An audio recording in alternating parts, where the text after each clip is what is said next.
also think that it was a very kind introduction, and I'm also happy to see a broad kind of rapprochement between the planners, urbanists, landscape architects. So what I thought I would do this morning in the minutes that I've got is to focus on really two parts. So the first part, the first half, deals with the claim that we've heard in the last several years, the claim that we heard rehearsed yesterday, that the landscape architect. Thanks, sir.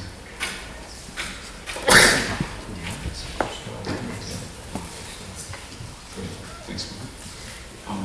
The first half deals with the idea of the landscape architect as the urbanist of our age, a claim that's been available for some period of time, as rehearsed yesterday. We'll hear some more about it today. And then the second half focuses on what I think of as the disciplinary and professional implications of that fact. It's important, in addition to the kinds of broad public outreach and public conversations that we have, that we also address disciplinary formation, professional identity, and especially in a venue like this, given the level of literacy and the level of knowledge of these topics, I thought I'd take a moment and focus on that. Those two halves are bracketed by a brief amuse-bouche at the front end on zombies, and then we'll conclude with a brief moment of a dilation on the professional developments in East Asia. I also thought the pairing with Danilo was quite nice. You can see here in this Iwan Van photo post-Sandy in New York, of course, the specter of our age. And in part, this reascendance of the reemergence of the landscape architect as urbanist of our age is in part buoyed by a sense of calamity around the edges, of course, as we've seen over the last 24 hours. In the most recent contribution to the literature on landscape as urbanism, landscape urbanism and its discontents, one James Kunstler authors a chapter subtitled, quote, "The Zombies of Gunda Hall Go Forth to Eat America's Brains." I haven't spent a lot of time reading into the literature on zombies. Clearly the utopian and the dystopian have a lot to offer us as urbanists. I'd also note, I don't know where George is this morning, but the zombie piece is not going to make its way into the paper that you have. I thought in this audience I might break my silence. You may be aware that I have not yet responded to the Kunstler piece. I'm writing just now a piece for Cynthia Davidson's journal called Log that will appear in her September issue of Log, that will be my first in-print response to this business. And in this context, I guess I've been looking to identify in the context of the zombie some cultural format, some cultural way forward. I know none of you watch television. Being academics and serious urbanists and cultural producers and planners. Having said that, now that it's all streamable and downloadable, the status of watching it on your pad is kind of ambiguous, and so I'll leave you to your own practices. Of course, The Walking Dead is a post-apocalyptic zombie show set in the South, in this case Georgia, driven largely by tax credits for the film industry. You can see here its origins in graphic novels. The backstory I won't spend much time on. This is some original art of a set piece. In season 3, a group of people that survived the debacle of Atlanta find their way into the north of Georgia, and they encounter a town that's besieged by zombies and run by a figure known as the governor.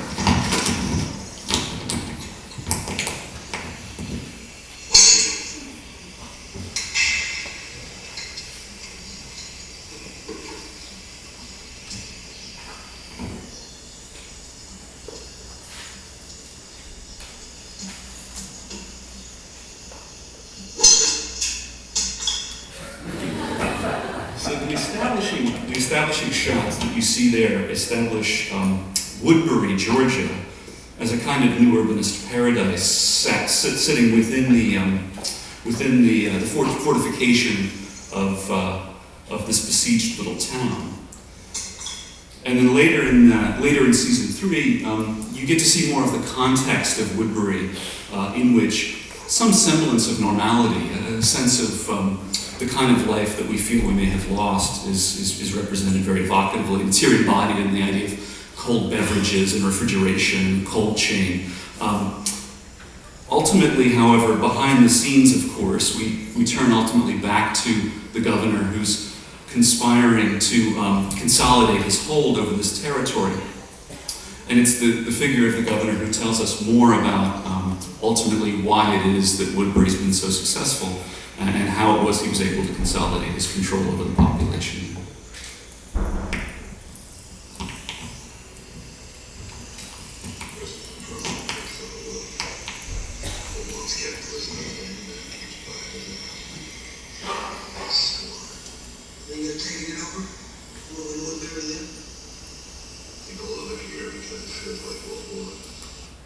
So I apologize, the audio is not working very well, but the sound clip that you missed was the governor basically saying that people like it here because it reminds them of what was. Of course, Woodbury, the fictional Woodbury, is set in the very real Senoia, Georgia. Senoia is its own kind of new urbanist perfection, replete with gas lamps and brick sidewalks, and featuring, most recently, if you check the real estate advertisements, a range of new urbanist communities on offer, featuring luxury living just steps away from this downtown. Of course, we have bigger problems, and a part of the reason that those of us in this room have not really responded to this kerfuffle with the new urbanists has been, in part, I think, our reading of the motivation with which they took it on. Of course, the discourse of landscape as urbanism was available for more than a decade. During that time, our friends in the Congress said very little. I think it was really two things that motivated their interest most recently, both of which were indicated in Kunstler's piece and in other writings. The first had to do with the consolidation in leading schools of design in North America of the idea that, as Fritz mentioned, urbanism is central. In fact, landscape as a form of urbanism has become central to landscape architecture as a discipline. It's hard to write a history of it legitimately that doesn't include it. But maybe more importantly for our story this morning, it was when Adrian Hughes and James Corner and Michael Van Valkenburg and Chris Reed began winning urban projects. That really got their attention. And this, of course, has to do with this improbable intersection between the ascendancy of design culture on the one hand and increasing demand for ecological literacy and performance on the other. In that context, what I want to offer, in addition to what's already been said in the last 24 hours, has to do with a particular irony or contradiction. The tradition and history of landscape and ecological planning that we've seen rehearsed in the last 24 hours is quite a significant history. And at the same moment, while it's true that Ian and his forebears, as Danilo showed us, predicted precisely where we should not build on Staten Island, our failure there was not so much a failure of technique or science, as Neil Lister was describing yesterday. These are not really scientific problems anymore. After Katrina, after Sandy, to the extent we live in a political economy where we all exist with a right to return, we all have the ability to go back and rebuild in a place where we should not have built. We have ultimately what I think of as a set of political and economic challenges ahead of us. And it's in that context that ecological planning has been quite challenged in the post-Reagan and Thatcher neoliberal era in North America. And that provided an opening in which, while ecological planning was, let's say, necessary, it was insufficient for the ultimate expression of landscape urbanism. I'm staying here on Staten Island, and this is field operations work on fresh fields. Now, that body of work, that intersection between ecological planning and design culture would have been hard to predict 20 years ago. In fact, it's the improbability of those bedfellows and the improbability of the collection of people in this room that in fact speaks to what's, I think, the significance of the topic. We can see in cities like New York, over the course of the last decade, a kind of renaissance of the landscape architect as urbanist of our age. And I don't need to include in that genealogy not just the built work. We know quite well, but equally the unbuilt and the visionary and the, if I can put it, utopian or dystopian projects. In this case, I think obviously Kate Orphanscape's work and their proposal for oyster texture is now inescapable in this regard. I think that equally Susanna Drake and D-Land Studios' work with ARO and their work for Rising Currents, all of these projects help form a kind of public imaginary and a backstory, a cultural context in which these topics that many of you in this audience have been working on for so many years, so many decades, are now seen to be increasingly palpable and evident. This has to do, I think, on the one hand with the reassertion of the designing classes in Manhattan and in other venues. Think of the response to the development of Lower Manhattan after 9/11, and that moment when the service firm good enough, urbanization was simply found to be not good enough. And a nexus of the ascendancy of design culture broadly, the Faustian bargain that we've made with architectural culture and its desire for celebrity and globalization, at the same moment intersecting, as we've seen over the last 24 hours, with new images, new ideas, new ways of thinking about the city. In that context, I do think the built work is significant, and in this case, the fact that it happens to come through a strong mayor system and in a culture in which design, culture, private philanthropy, and environmental or green politics intersect in a way that, again, would have been hard to imagine while I was a graduate student. In that context, Michael van Valkenburg's work, both on the Hudson River side, but also on the East River side, Brooklyn Bridge Park, of course, fits into an overall illustration of a city that's preparing to respond both at the level of environmental planning and ecology, but equally at the level of the institutional and development mechanisms for how to intervene in these contexts. Equally to New York, I think that Toronto is an important international case study these days. Toronto has on its waterfront under commission about a half dozen of the world's leading landscape architects rebuilding the former industrial brownfield sites on the waterfront. In this case, West 8's work, Adrian Ho's and West 8's work for the central waterfront, I think, is a central project in the sense that it proposes urbanization, what we think of as urban design, as an ecological problem. I think it's not a coincidence that he bested a short list of 4 other teams led by architects. And I don't mean simply to fly the flag of landscape architecture today, although that's, of course, an important part of my engagements these days. The idea that a landscape urbanist would be equally trained in advanced design culture, particularly architectural culture, but also environmental and ecological performance is now something self-evident and available in a range of examples around the world.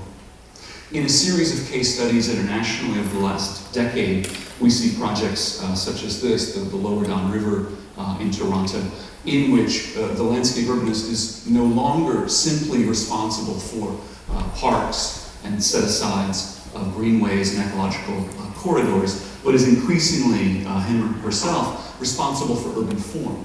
And it's that transition in the last several years that I'm most interested in with respect to the identity of the landscape architect. In this case, Michael van Valkenburg associates with Ken Greenberg, proposing, I think it's me, proposing residence for up to 30,000 new inhabitants, dense, walkable, transit-oriented, low-carbon. At the same moment, the intersection of a set of political alignments that would have been hard to imagine.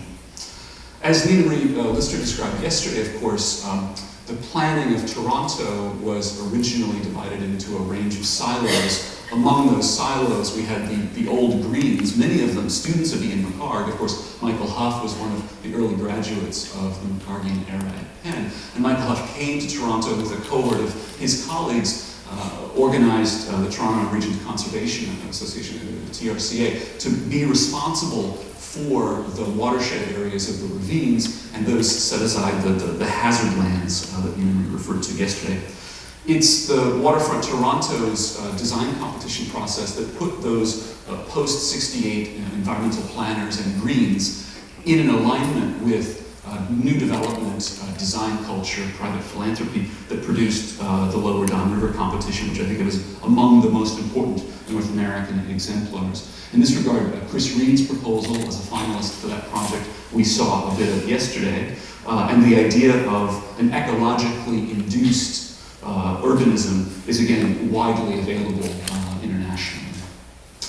In that context, I've been increasingly interested in my role at the GSD, and as my colleagues have been, focusing on the status of the implication of these developments for the education of the landscape architect. If you follow this assertion that the landscape architect is the urbanist of our age, what does that mean for the education of the landscape architect? When I was a graduate student in architecture at the University of Pennsylvania, I was told by mentors, don't talk to those people. You might look at the footwear they wear, you know? At the same moment, the inability to share cultural cues, the inability to share drawing techniques, the inability to simply even communicate is a set of the kind of profound sets of challenges that we faced over the last decade. In that context, Chris Reed organizes for us at the GSD a fourth semester studio in which all of our MLA candidates, all of our landscape architects deal with both ecological drivers for, but ultimately economic drivers for urban form. And it's in that context that the forthcoming title, Projected Ecologies, we believe will hopefully contribute to and advance a conversation about the role and status of ecology relative to design. Among the claims in the book is the idea that while on the one hand, the scientific method, the idea of an applied natural science of landscape ecology, and design culture, urbanization, development, have, on the one hand, very little to do with each other. At the same moment, both ecologists and designers make models of the world. And a part of what Projected Ecologies argues is that in addition to understanding landscape ecologies and applied natural science, we might also understand and maybe mine its projected potentials, its ability to provide models for the making of urban environments and the projective and spatial practices of the design arts. So in the context of that claim, a landscape architect as urbanist of our age, it would also be fair to say that this reassertion of the landscape architect's role with respect to urban form has itself a history. We saw this in Danel's presentation. We've seen a little bit of that history yesterday. In my own work, I argue that this is really the third such expression of the landscape architect as urbanist. The second was in the middle of the 20th century, the ideas of environmental planning and the idea of modernist or green modernist planning proposals. And the first was itself, of course, the development of the profession in the 19th century. And that's what my work has been focused on most recently. As Fritz mentioned, we can't get through a conference such as this without referencing our origin myths, and so I thought I would give you mine right up front. I think it's been quite well established in the literature in the post-modern era, certainly since the 1970s by a host of authors. Landscape is not a universal category. Landscape itself, of course, emerged not out of the development of the pastoral, not out of the development of the countryside, not out of the terroir, but rather out of urbanism itself. That is, landscape is an urban category. The art historian Christopher Wood at Yale put it very succinctly when he argued in his book on Albrecht Altdorfer that, quote, landscape was itself a symptom of modern loss, a cultural form that only emerged after our primal relationship to nature had been disrupted by urbanism. And if you follow this literature at all, and it's quite readily available in English, it's clear that landscape as a category in the West emerges in two of the densest, most highly urbanized mercantile economies associated with the Renaissance. In that context, I would also argue that the origin myths, the stories that we tell ourselves about where we come from, are not trivial in this regard. If, in fact, the landscape architect is the urbanist of our age, what does this say about the origin of the field? What does this say about the new art, the new profession in the 19th century? In this regard, I authored a piece in the most recent edition of the Harvard Design Magazine, that came out last spring, number 36, on the concept of landscape as architecture. And in that, I ask a simple, kind of fundamental question. Why was it that this new profession chose architecture as its professional mirror? Given how fraught this history has been, and given how challenging my own particular entry from architecture into landscape has been, why would people advocating for this new art, the new profession in the 19th century, choose architecture as their mirror? What's the value there, and how did we get there? In this regard, I'll remind you, of course, that no less than Sir Geoffrey Jellicoe, the founding president of our international body, wrote in 1960 that the landscape architect is still surely wrongly named. And I can assure you, I'll put you at ease to let you know that I'm not here to propose any other formulation. I think that we're quite comfortably named the way we are. But I want to indicate to you a long history, a long-standing history in which landscape architects and landscape architecture have had anxiety around what Olmsted referred to as the, quote, miserable nomenclature of the new art. In this regard, I would say that the most interesting and probative work has been done by a historian named Joe Desponzio. Joseph Desponzio's dissertation and subsequent publications on the work of John Marie Morel in the context of the 19th century in France have been quite significant. They're widely available. He did a nice piece in the AA Files a couple of years ago, and his chapter in John Dixon Hunt and Michel Canon's anthology on French garden art is really quite significant if you want to read more on this topic. Essentially, Desponzio argues that the formulation of landscape as architect comes from a conversation between Paris in the first decades of the 19th century and ultimately New York. And in that context, he claims Jean-Marie Morel, who was a French civil engineer trained at the École de Pont-à-Chaussée, also an architect, developed this formulation out of his own hybrid identity. Morel was both an architect and a paysagiste, a landscape painter, and he also incorporated a kind of civil engineering practice in his own garden making. And he, that is Morel, hyphenated his identity, architect hyphen paysagiste. After Morel's death, in the subsequent obituaries and a range of other publications, he was a national figure, Morel. At some point in the 19th century, the hyphen was deleted, it dropped out, and so architect paysagiste became a professional identity that was available to people in and around Paris, around the area of Haussmann. I should also disclose, you might know this by now about me, I tend to be a strict constructionist about these things. I think what we call things matter, particularly on the academic side and in terms of disciplinary formation. I think we have to be quite focused on what it is that this says about the origin of our field with respect to our capacities going forward. And of course, I'm showing you here the business card of one Humphrey Repton, landscape gardener. And a part of this, of course, has to do with a backstory, a prehistory, in which we have, I think, overstated an easy and often uncritical continuity between practices of landscape gardening and those of landscape architecture. In that context, of course, I would reference a generational divide in which those from the modern era, I think of Ian in particular, my conversations with him in Chicago, in which Ian would proclaim landscape was a category that was universal. It was human, it was primordial, and it was bound up somehow in the human origin of species. And if you follow that line of thinking, in which landscape architecture or landscape is a universal category, and in which we are all gardeners, we're all farmers, that can lead you to a way of thinking about landscape gardening in which it's simply a continuity of the same practices under a different title. And I want to acknowledge that, I want to respect that. I also want to acknowledge that, in fact, since the 1970s, the literature in our field has been quite clear that that's not the case anymore. We no longer think of landscape as a universal category. We no longer think of it as a cultural framework that exists in all cultures. And at the same moment, we also therefore don't think of it as bound up in the origin of our species. It's not primordial, it's more culturally determined. And in those contexts, the shift from landscape gardening to landscape architecture brings me back to the island of Manhattan, but also to the origin of the profession in the 19th century. And so in that context, this is the interactive portion of the show.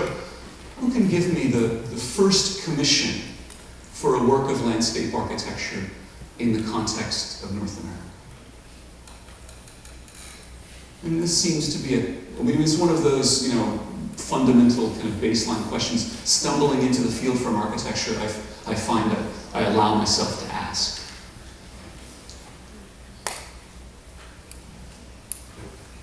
Anyone? Central Park. This is what I had been led to believe until about a year and a half. I can tell you it's not true. The first commission for a landscape architect was not for the design of a park. It was not for the design of a pleasure ground or promenade. The first design commission given to a landscape architect was for the shape of the city, the configuration of the grid, the built form, the block structure of a piece of Manhattan. And so to follow that origin myth, what I also have to claim here is that it was, of course, in the US, in the 19th century, the second half of the 19th century, that the full professional formation emerged. And by profession, what I mean is a new title, a professional association, a professional journal, an academic discipline. So the full and replete rollout of a new profession, my claim is, and I'm again following the literature that's available here, first available in the United States in the second half of the 19th century. Of course, there are many other antecedent traditions. There are many things that were going on in and around Paris that look a lot like landscape architecture. More about that in a minute. Of course, the Commissioner's Grid of 1807, 1811 is an important figure in this origin myth. And that Commissioner's Grid, and in part the rollout of that grid, stopped at 155th Street, which is just at the top of the slide. It stopped there in part because nobody could imagine urbanizing further north than that, but also because of the exigencies of the existing topography. In that context, in the bottom image of Manhattan, it's just to the right end there, the Washington Heights piece of Manhattan. In that context, of course, we have to then return to the ultimate Oedipal figure, at least for me these days. I'll work through it. I know you've been through this material yourself, but for me it was interesting to return to sources a little bit. What I found interesting about this was that the first commission of a landscape architect, the first person to use that title in English in the context of the new profession was, of course, Frederick Law Olmsted, working with Calvert Vaux for the planning of northern Manhattan above 155th Street. With respect to his commission of Central Park, you'll recall, of course, that Olmsted had, in addition to his notable career as a journalist and a significant role through chronicling slavery and conditions in the South, he also, among other things, had been a bit of a failed farmer on Staten Island. He also had a publishing venture that didn't really work out. And he was at a point of time in the 1850s really looking for a steady income. And so through the meeting of a family friend, he was encouraged to apply for this administrative role as a superintendent of the Central Park in New York. This was not a design commission, it was really a kind of management function. And he took it really lacking other opportunities. Of course, he's a very smart and fairly nimble operator. He consolidates very quickly his political base. He begins lobbying internal to the mechanisms of the Central Park to acquire land, but also for the making of a design competition. He very shrewdly partners with Calvert Vaux, an amazingly talented architect, who himself, of course, had apprenticed with Downing, who was referenced by Danilo previously. And the combination, of course, they go on to produce this body of work, this proposal for the Central Park. You'll recall, of course, that they win the design competition along precisely party lines as good Republican reformers. Olmsted and Vaux win by a 5-4 vote, all the Republican votes going their way. And of course, then begin to execute their part. At no moment in accepting his commission as commissioner or superintendent of the Central Park, at no moment in proposing the design competition, in no moment in winning the design competition, does Olmsted ever use the professional term landscape architect. He promotes himself to architect-in-chief after winning the design competition, much to the chagrin of his partner, of course, who was actually an architect. It was ultimately only in 1859, as the Central Park was well underway under construction, that the commissioners, both seeking to give Olmsted a break, as he was on the verge of a kind of emotional and physical exhaustion, but also to gain some greater operational day-to-day control over the budgeting process of the Central Park. They sent him on an extended tour in 1859 in the fall of European parks as precedents. So this is the famous tour in which in September, he visits England, Ireland, he lands on the continent. He makes his way ultimately in November to Paris, where he spends a fortnight in Paris. And in Paris, of course, he meets, in addition to a range of other people, Alphonse, and he makes 8 visits to the Bois de Boulogne in this fortnight in Paris, at which time he would have been aware of, he would have seen stamps on the drawings of the Bois de Boulogne of the office of the architect paysagiste. Yeah? Upon return, a couple of weeks later to New York, and then in every subsequent professional commission, beginning in the spring of 1860 with the planning of northern Manhattan, and then continuing with the Prospect Park, and then retroactively applying it to the Central Park, Olmsted uses exclusively the formulation of landscape architect. And so based on that, and some other evidence that's in the Harvard Design Magazine piece, I'm making the claim that it was in Paris that Olmsted became convinced of a term that he had been aware of. Of course, landscape architect existed as a formulation in English, both in the 18th and 19th century, and was available to people literate on this topic. But at the same moment, it had never really been consolidated as a professional identity. It was Olmsted's visit to the Bois de Boulogne, his meetings with Alphonse, and the incorporation into the role of this new profession, urban infrastructure, the building of the city, as a cultural work. And in this regard, we have to then understand his aspirations, as Olmsted's aspirations for the Prospect Park or Fens in Boston, the projects we've been seeing more recently, as fully incorporating the role for this new profession. In this context, I've been interested to find out why was it that the boosters, the founders of this new field in the 1880s and 1890s, needed a new formulation, given that landscape gardening was so readily available. As Danilo mentioned, in Downing, it had been already available for a century of rural improvement for the boosters of the new field. And ultimately, again, my claim that's available in the Harvard Design Magazine piece is that if you read Olmsted's diaries on this subject, he argues that if the form of landscape gardening were used publicly, that it would mislead the public to thinking that landscape architecture had something primarily to do with plants. That ultimately his concern was that gardening didn't bring the cultural and public and ultimately liberal professional dimension that the new art demanded.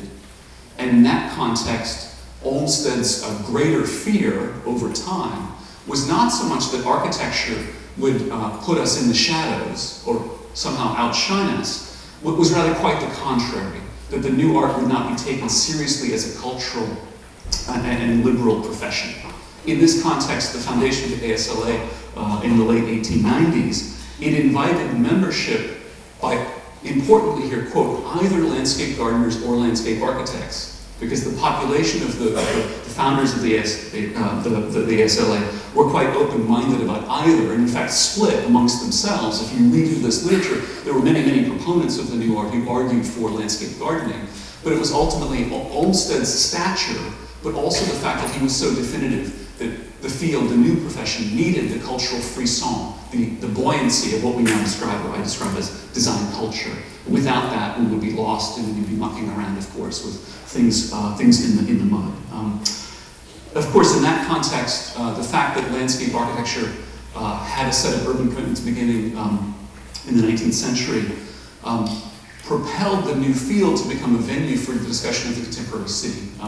This is an image that I'm quite fond of. It's an image, a photograph of Charles Eliot's desk in the Olmsted office in Brooklyn. And my friend Ed Eigen, who's an historian among other things at the GSD, gave me this image. And there's something about the aura, the light coming through the window being overexposed, that I think is kind of appropriate to this kind of maybe mythological kind of origin myth reconstruction. And so, of course, as has been available for some time now, the origin myth of Charles Eliot, the development of the Metropolitan Park system in Boston, produces a condition in which the urban commitments of the new profession of landscape architecture swell to such a dimension that they spin off an entirely new field that comes to be known as planning in the 1920s and 30s. That, of course, left our field, I argue, bereft. It left us without our urban material. It left us without infrastructure. It left us largely without the social, and certainly without the kind of traction with respect to economic and cultural. And it left us to fall back upon the aesthetic, the ornamental, and the plant-based side of material. In addition to the formation of the new profession, of course, the new academic department, the new discipline of landscape architecture, shown you here, Robinson Hall, has, of course, to do with the collective aspirations for the boosters of the new art, the Sylvan art, as Olmsted referred to. Equally here, we could also ask the other question: why was it the existing professional identities were found to be insufficient? Why was it that architect, engineer, artist, why were these inadequate? And this brings us back maybe to where we started. It brings us back to ultimately that intersection of ecological performance and design culture. In this regard, I think that we have been, under-scrutinizing as a field the historical differences and critical potentials of that origin. And at the same moment, we have written a history, largely an Anglophone history of landscape architecture, in which landscape gardening is too often uncritically seen to be seamlessly continuous with. In that kind of regard, I think we lose in two directions. On the one hand, we lose an origin myth in which the pressing need for a new field is lost. Because if we've been doing landscape gardening as long as we've been human beings, it seems that the pressing, urgent issues of the 1890s fall away. Of course, for those boosters, it was precisely the social challenges of the industrial city, but equally what we would now describe as the ecological or the environmental challenges of that city. And I think it's precisely for those reasons that the landscape architect has reasserted his and herself as the urbanist of our age. In that context, what I want to leave you with is just a brief conclusion with respect to the ongoing shaping of that professional identity. Of course, we are a relatively young profession in relative to the other fields that I've mentioned. We are in various states of deployment around the world. Jeffrey Jellicoe proposed in his 1960 address that in fact what we need is a single term available to all cultures. That's a tough one. My friends in Paris have given up on architect paysagiste as hopelessly 19th century. It sounds kind of officious and mannered. And they're simply going with paysagiste these days. And that's generally a Latin formulation. It's similar in Portugal and Spain. And that's not bad. I'm not sure in English if we're ready to adopt landscapist. And I'm not sure we're still fully out of the woods yet with respect to our anxiety around landscaper either. And so in that context, I'm certainly happy and comfortable moving forward with the formulation of landscape architect.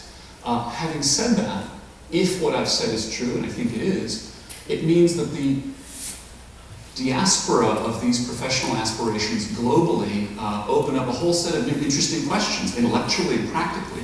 What does it mean to propose this new field in another culture? And so just briefly, by way of conclusion, I thought I would say a couple of words about the work of my friend and colleague Kong Jian-Yu and his firm, Turinscape.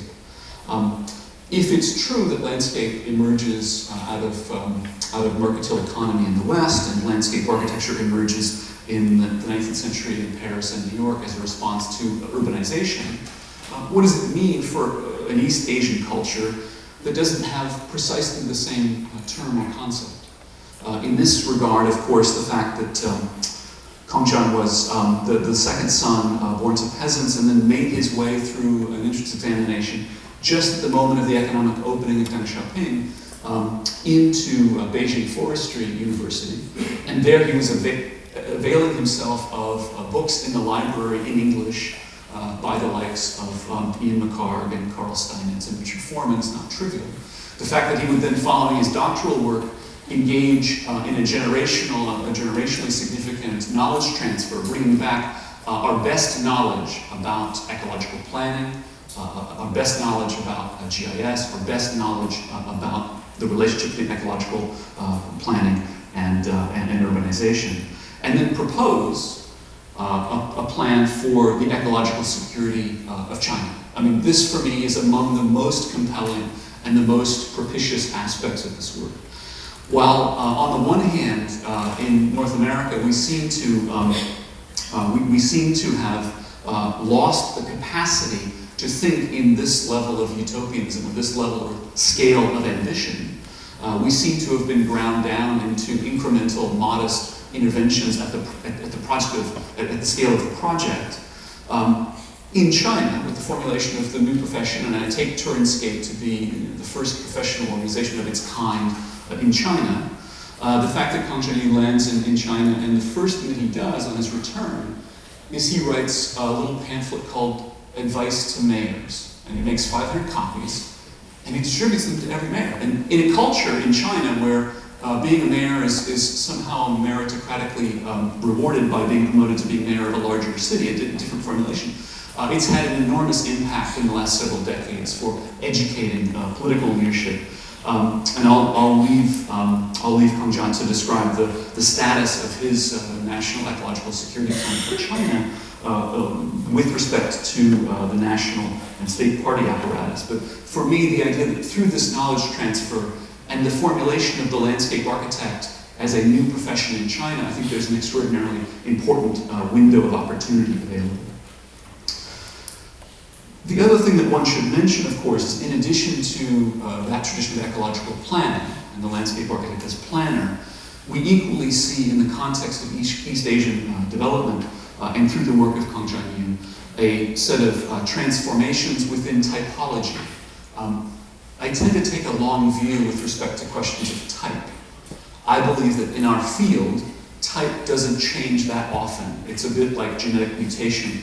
Most of them are so far either adapted in one direction, they don't really take hold, they don't really survive. But in this case, we're seeing typological transformations in China that I think are quite significant, in part because they respond to a set of very local, organic, and autochthonous cultural, economic, and ecological conditions, but equally because they embody a renewed role for the landscape architect as urbanist.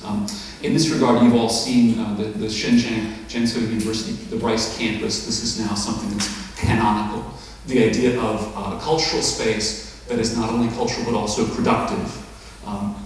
In this context, I would also argue that Turinscape's work with respect to the development of brownfield sites through sponge strategies produce new typological conditions. Of course, the Tianjin Waldheim Park, in which the interior of the park is given over to a series of succession and ecological processes driven around remediation, surrounded by urbanization, I think is a significant and profound typological transformation. This is not your old Central Park. What I like about this example is that on the one hand, you can see that image at the top from 2012, on the one hand, this has typological aspects that make it similar to Olmsted's Central Park, okay? Kind of dense walled urbanism around a clearly discrete figure of landscape. Having said that, to populate only the edges with cultural, recreational amenity, but then to hollow out the interior for ecological function and remediation over time, I believe is a very profound typological transformation that's underway in China just now. And I think it's only beginning to be visible to us. I think we're only just now beginning to be able to see that kind of work in that context. In this regard, it also represents a very hopeful rapprochement between traditions and strategies of ecological planning on the one hand, the decades-long research into brownfield remediation and various processes that we've now seen over the last couple of decades, but at the same moment returns us to this origin of landscape architecture as a medium of urbanization for our age. Thank you.